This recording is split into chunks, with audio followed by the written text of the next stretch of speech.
No, I don't think so. I think if you look at God in the Old Testament, I think you'll find a God that's very loving of His people.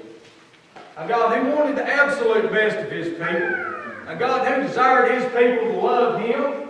A God who desired His people to look to Him for help and encouragement. I think what you'll find is it's the people of the Old Testament that was kind of letting down a little bit here on their end of the bargain, not God. Not God. And so blessed be the God and Father of our Lord Jesus Christ. Blessed be that God that sent us Jesus Christ. Blessed be that God that made provision for us. You see, if we'll go back to the Old Testament, go all the way back to the very beginning in Genesis, we find Adam and Eve. And from the time of Adam and Eve, it was necessary for us to make amends with God. Because, you see, it wasn't just about eating off some tree that God told mankind not to eat off of. You see, what it was about was people going against the will of God. It was about us doing things that God didn't want us to do. It was about things that we did that would separate us from God. Amen. And you say, well, why would God give us all these rules and all these things that we should abide by and live by? You see, God wants the best for His people. God wants us to live a life of fullness, a life that's close to Him, a life of joy. God said in order to try to maintain that, He said, don't do this, don't do that, and don't do this. These are things that are only going to bring you trouble. These are things that are only going to cause you heartache. They're going to cause you grief. It's a father trying to look after his children. It's a father trying to give his children a better life. But since that time, when we create separation between us and God, it became necessary for us to make amends on our behalf. And so in the Old Testament, it's laid out how we should do that. How we should offer up burnt offerings to God. How we should make sacrifice to God. But you know, it never was enough. Because the next day, here we go out again and do something else. And now we have to go all over again and make another burnt offering sacrifice. Just never was enough. Never was good enough. Like I watched a movie there last night. What was that called? That Bronx Tale or something like that?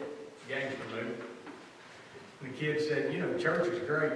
He said, I love Catholic church. He said, you get to go down, make confession, and then you start all over on a brand new week. It's a little bit like that. And so, we never had a sacrifice that was good enough. And so God, in His abundant mercy, laid plans to send a sacrifice that was good enough to cover it all, to take care of every sin, to take care of everything from that point on. Amen. So that you wouldn't have to worry about it. You ain't got to go down and burn a sacrifice. You ain't got to kill a little pigeon or something, throw it on the altar and burn it. You ain't got to kill your finest sheep or your finest goat. Christ made the sacrifice for us. Yeah. Christ gave Himself as that ultimate sacrifice for all of us.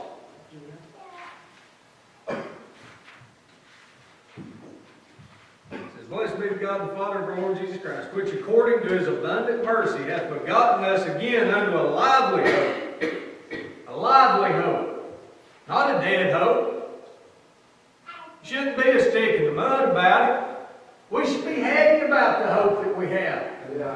We should be joyful and rejoice in the fact that we've got Christ. That we've got a God that loves us enough that He wants to bridge that gap back. That He wants to have as good a relationship with us as He can possibly have, even though we go astray so often. We've got a loving and forgiving God. A very loving and forgiving God.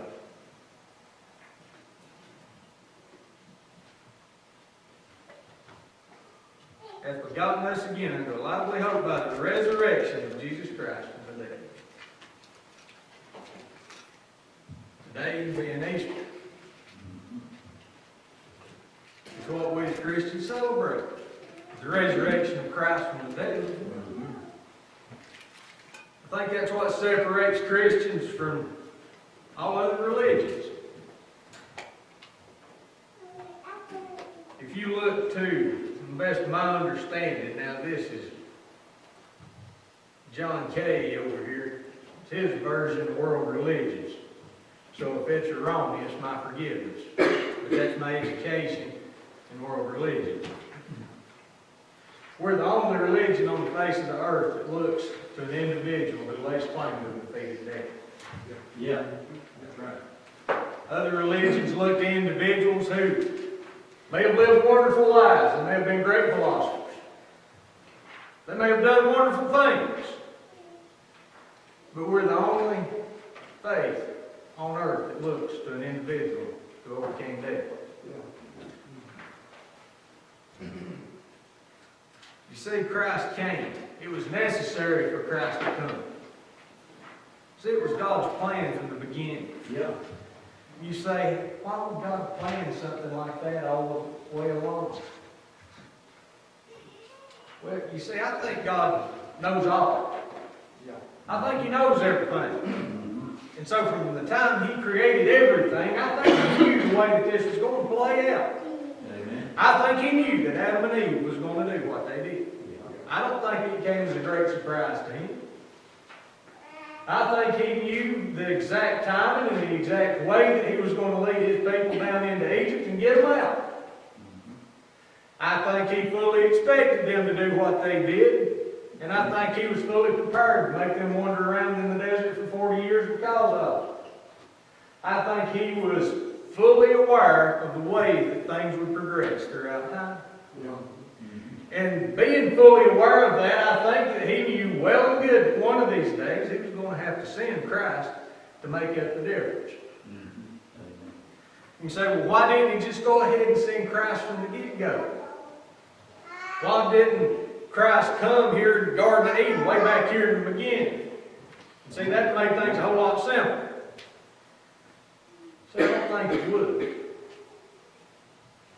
I think, our beliefs and our religions can be very closely held things. I think it has been people all the way back. And I think God had to prepare mankind a little bit. I think He had to get people ready for Christ. Yeah. I don't think if you go back here, all the way back there, I don't think they was ready. I don't think they was ready for it. They wouldn't have got it. They wouldn't have understood it. But by the time you get up here, the Roman occupation, I think people was getting ready to where He would be accepted, the conditions would be right for it. If this had occurred at any other time in history, would Christianity have become what it was? If it did not have the benefit of movement and free access and pass through the Roman Empire, would it have been able to spread the way it did? If it had not been for the way that Rome handled Christianity, would it have caught on in the manner that it did? I think everything had to be just right. I think God had to make preparation for everything to be just right for it to come about. Same thing in your life. Yeah. I want today, I want this today, I want to be able to do this, I want to have that, I want to go here, I want to do that. Maybe it's not time. Maybe things in your life are not fixed just right for that to be you. God wants it for you though, when the time is right, it'll come.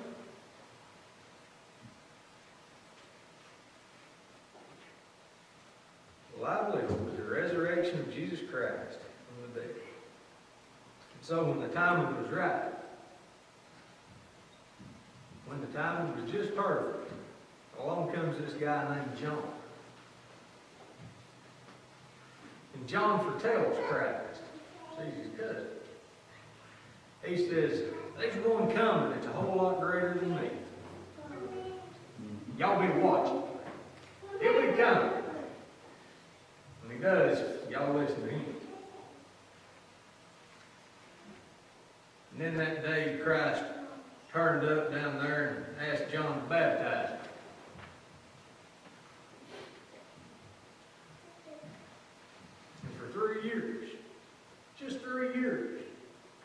What a short amount of time that is. But for 3 years, Christ taught. For 3 years. The world was changed. Amen. The course of mankind was changed. The course of everybody's life was changed. From then on. Because you see, and through his death, and through his overcoming death, every one of us gained that hope. We gained access at least to that hope. We wouldn't receive it or not. But we gained access to that hope that one day, we could overcome death ourselves. We could live a life in perfect unity and perfect harmony with our God. That would never be changed. That nobody could ever take from us. It's signed, sealed, and secured. Even better than the U.S. Postal Service will do when they make you sign for stuff. But it's something nobody can take from you. It's something that can't be lost. It ain't like you take, let's see, what am I, oh yeah, the keys, good thing. Funny story. Any of y'all got some of these newfangled locks? It's like made of slave. And you go out the door, if you've got it locked and you don't actually unlock it, it stays locked. And so if you walk out the door and you don't actually unlock the door and you shut it behind yourself, you're locked out. They're convenient sometimes. Not so convenient when you leave your keys in the house.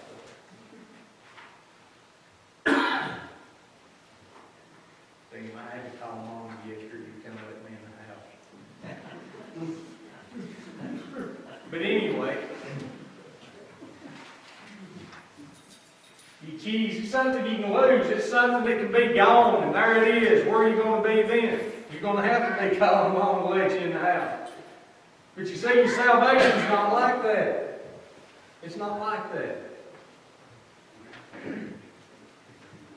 And here's what makes the point of that. It says, to an inheritance incorruptible and undefiled, and that fadeth not away. So it's not something that's going to disappear on you. It's not something that's going to run off. It's not like that sheep or that goat or that pigeon or dove or whatever that you had to burn. You know, that took care of it then, but you have to go back and do it again. It's not the way salvation is. It's not something that has to be done over and over and over and over again. The blood of Christ is perfect. Christ lived a perfect life. If you're saying that salvation is not perfect, you're saying Christ wasn't perfect, Christ's blood ain't enough. Yeah. And if that's the case, then what are we doing here? Let's go down here to the mosque, or let's go over here to the temple, and we'll just forget this whole little thing.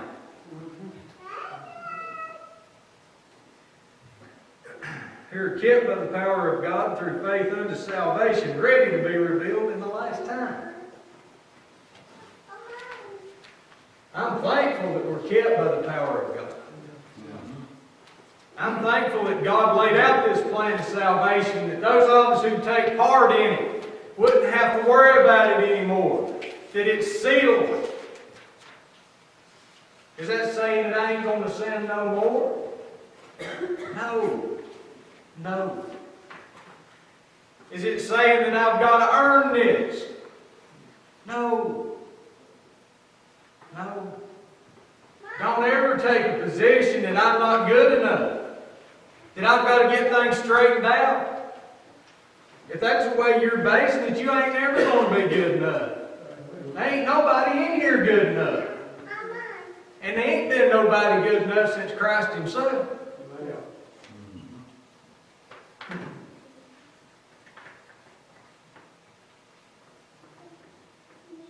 But I'm thankful that I've got something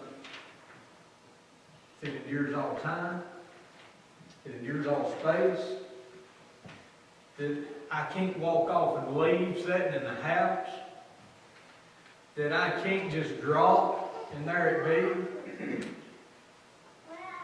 I'm thankful that I've got a God that loves me enough, Christ that loves me enough, to be able to make the ultimate sacrifice for me. So that I wouldn't have to continually try to repair that relationship by burning things. Christ never was, or God never was really happy at that anyway. Because it wasn't really covered what it was. How much greater is God's own Son than a sheep or a goat? I believe that Christ was there hanging on that cross. He looked down through time, and I think he seen. I think he knew every single person. He understood that as long as time was allowed to go, that every single soul that walked on the earth, what he was doing was for them. Yeah. It was as much for every single one of them today as it was for every single one of them 2,000 years ago that was living and walking the earth at that moment.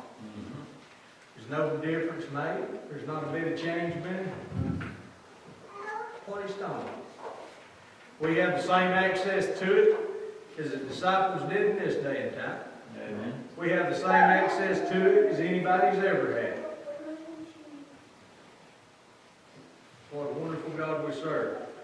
And so blessed be the God and Father of our Lord Jesus Christ, because he is a loving God. A loving God. And he shows that to us time and time again through that resurrection.